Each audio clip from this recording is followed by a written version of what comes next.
আসসালামু আলাইকুম।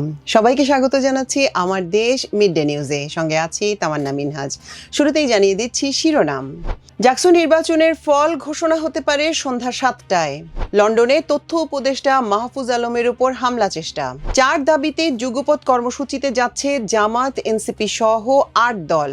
নেপালে সংসদ ভেঙে নতুন নির্বাচনের তারিখ।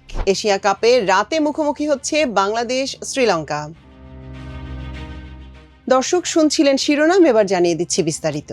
জাহাঙ্গীরনগর বিশ্ববিদ্যালয় কেন্দ্রীয় শিক্ষার্থী সংসদ জাকসু নির্বাচনের ভোট গণনা চলছে।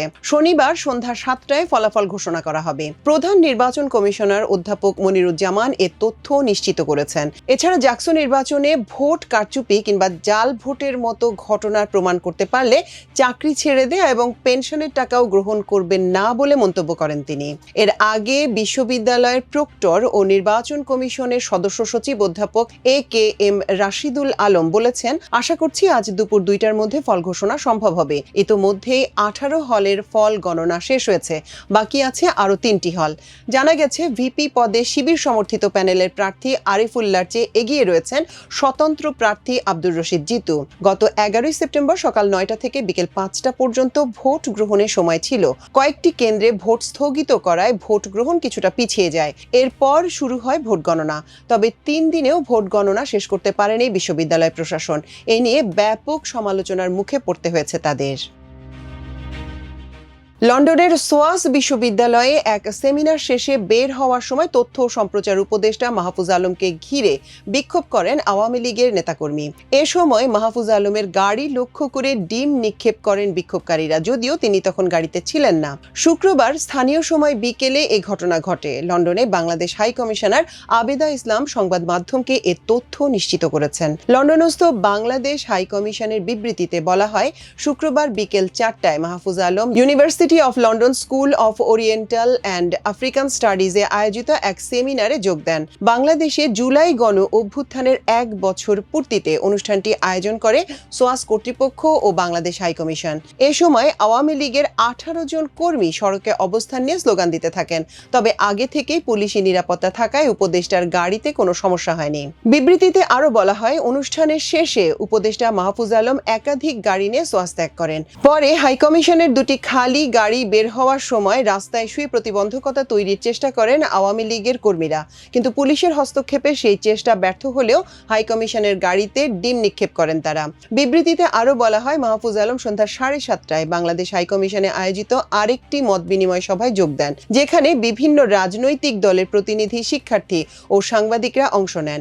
লন্ডন মেট্রোপলিটন পুলিশ সার্বক্ষণিকভাবে হাইকমিশনের সঙ্গে যোগাযোগ করেছে এবং উপদেষ্টার পূর্ণ নিরাপত্তা নিশ্চিত করেছে বলে আশ্বাস দেওয়া হয়েছে।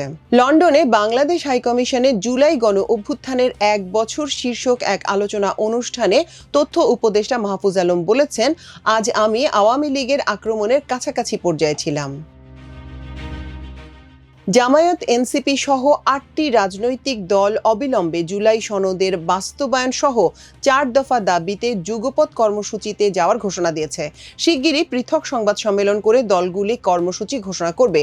সংশ্লিষ্ট সূত্রে এ তথ্য জানা গেছে। অন্য দাবিগুলো হলো পিআর পদ্ধতিতে জাতীয় সংসদ নির্বাচন অনুষ্ঠান, নির্বাচনের জন্য লেভেল প্লেইং ফিল্ড বা সবার জন্য সমান সুযোগ তৈরি করা এবং ফ্যাসিবাদের দোসর হিসেবে জাতীয় পার্টি ও ১৪ দলের কার্যক্রম নিষিদ্ধ করা। জানা গেছে, কয়েক দফা বৈঠকের পর জুলাই জাতীয় সনদের আইনি ভিত্তি বাস্তবায়ন সহ এর ভিত্তিতে আগামী জাতীয় সংসদ নির্বাচন অনুষ্ঠান সহ ৪ দফা দাবিতে দলগুলো যুগপৎ কর্মসূচি শুরুর বিষয়ে একমত হয়েছে।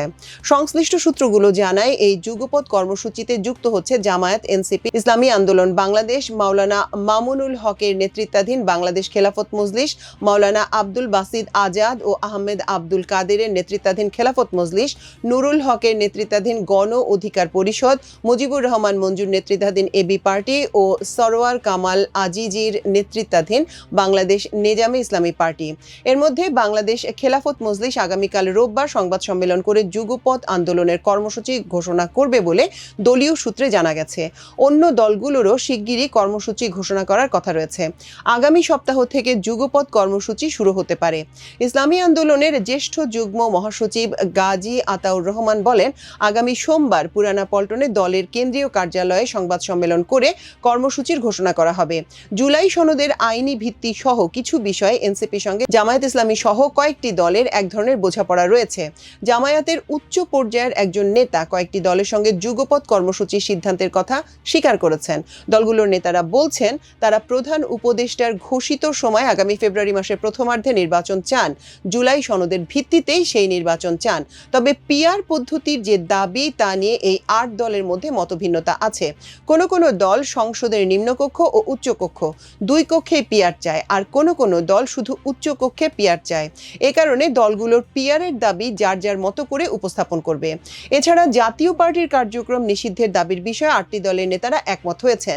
তারা বলছেন, ফ্যাসিবাদী দল হিসেবে আওয়ামী লীগের কার্যক্রম নিষিদ্ধ করা হলে ফ্যাসিবাদের দোসর জাতীয় পার্টি ও 14 দলীয় জোটভুক্ত দলগুলোর কার্যক্রম কেন নিষিদ্ধ করা হবে না? নেপালে চলমান রাজনৈতিক অস্থিরতার মধ্যেই সাবেক প্রধান বিচারপতি সুশীলা কার্কিকে দেশটির অন্তর্বর্তী সরকারের প্রধান ঘোষণা করা হয়েছে। দায়িত্ব গ্রহণের পর সুশীলা কার্কির সুপারিশের ভিত্তিতে সংসদ ভেঙে দিয়েছেন নেপালের প্রেসিডেন্ট। এছাড়া আগামী বছরের মার্চে নতুন নির্বাচনের তারিখ নির্ধারণ করা হয়েছে। নেপালের প্রেসিডেন্টের প্রেস উপদেষ্টা কিরণ পোখরেল বার্তা সংস্থা এএফপিকে এ তথ্য জানিয়েছেন। তিনি বলেছেন, শুক্রবার রাতে কার্কির সুপারিশ ক্রমে সংসদ ভেঙে দেওয়া হয়েছে। নতুন নির্বাচনের তারিখ হলো 2026 সালের 5 মার্চ। গতকাল রাতে অন্তর্বর্তী সরকারের প্রধানমন্ত্রীর দায়িত্ব নেন দেশটির সাবেক প্রধান বিচারপতি সুশীলা কার্কি। তার নেতৃত্বে ছোট মন্ত্রিসভার একটি সরকার গঠিত হয়েছে। এটির মেয়াদ থাকবে 6 মাস। এ সময়ের মধ্যেই অন্তর্বর্তী সরকার নতুন নির্বাচন আয়োজনের ম্যান্ডেট দেয়া হয়। গতকাল স্থানীয় সময় রাত 9টার দিকে শপথ নেন সুশীলা। এর আগে নেপালের জেনজির বিক্ষোভকারীদের প্রতিনিধি প্রেসিডেন্ট রামচন্দ্র পাউডেল এবং সেনাবাহিনী প্রধান অশোক রাজ সিকদেলের মধ্যে আলোচনা হয়। এরপর সুশীলাকে প্রধানমন্ত্রী বানানোর সিদ্ধান্তের ব্যাপারে সবাই একমত হয়। এর মাধ্যমে তিনি দেশটির ইতিহাসে প্রথম নারী প্রধানমন্ত্রী হওয়ার রেকর্ড গড়েছেন। সুশীলা কার্কি 2016 থেকে 2017 পর্যন্ত নেপালের প্রধান বিচারপতি ছিলেন। তিনি দেশটির প্রথম নারী প্রধান বিচারপতি হন। বিচারক থাকাকালীন তিনি দুর্নীতির বিরুদ্ধে কঠোর অবস্থান নিয়েছিলেন। এ কারণে জেনজির কাছে তার জনপ্রিয়তা রয়েছে। সামাজিক যোগাযোগ মাধ্যম বন্ধের প্রতিবাদে গত সপ্তাহে আন্দোলনের নামে নেপালের জেনজিরা। এর মধ্যে সোমবার বিক্ষোভকারীরা পার্লামেন্টে ঢোকার চেষ্টা করলে তাদের লক্ষ্য করে গুলি ছোড়া হয়। এতে বেশ কয়েকজন নিহত হন। এর পরপরই দেশ জুড়ে বিক্ষোভ ছড়িয়ে পড়ে। আন্দোলনের তীব্রতা বাড়লে প্রধানমন্ত্রিত্ব ছাড়েন কেপি শর্মা ওলি। এরপর গা ঢাকা দেন তিনি। ওই দিনই বিক্ষোভকারীরা সাবেক 2 জন প্রধানমন্ত্রী সহ অনেক মন্ত্রীর বাড়িতে হামলা চালান। এর মধ্যে অর্থমন্ত্রীকে রাস্তায় পেটানোর ঘটনাও ঘটে। এশিয়া কাপের পঞ্চম ম্যাচ। বি গ্রুপে নিজেদের দ্বিতীয় ম্যাচে বাংলাদেশের প্রতিপক্ষ শ্রীলঙ্কা। নিজেদের প্রথম ম্যাচে হংকংকে হারিয়ে ফুরফুরে মেজাজে রয়েছে টাইগাররা। তবে আজ শ্রীলঙ্কাকে হারাতে সক্ষম হলে সুপার 4-এ যাওয়ার পথে অনেকটাই এগিয়ে যাবে টাইগাররা। শ্রীলঙ্কার এশিয়া কাপের প্রথম ম্যাচ এটি। টি-20 সংস্করণে এশিয়া কাপের আগের আসরে চ্যাম্পিয়ন হয়েছিল দলটি। বি গ্রুপে রয়েছে 4টি দল: আফগানিস্তান, হংকং, বাংলাদেশ ও শ্রীলঙ্কা। আফগানিস্তান ইতোমধ্যেই জয় পেয়েছে হংকংয়ের বিরুদ্ধে। গ্রুপের প্রথম ম্যাচে বাংলাদেশও হারিয়েছে হংকংকে। তাই শ্রীলঙ্কা তাদের প্রথম ম্যাচে নামবে চাপ নিয়ে, কারণ পয়েন্ট টেবিলে জায়গা করে নিতে তাদের জয় পাওয়া খুবই জরুরি। দর্শক, এই ছিল আমাদের আজকের মিড ডে নিউজ। আগামীকাল ইনশাআল্লাহ আরেকটি আয়োজন নিয়ে আপনাদের সামনে হাজির হব। এতক্ষণ সঙ্গে থাকার জন্য অশেষ কৃতজ্ঞতা। আল্লাহ হাফেজ।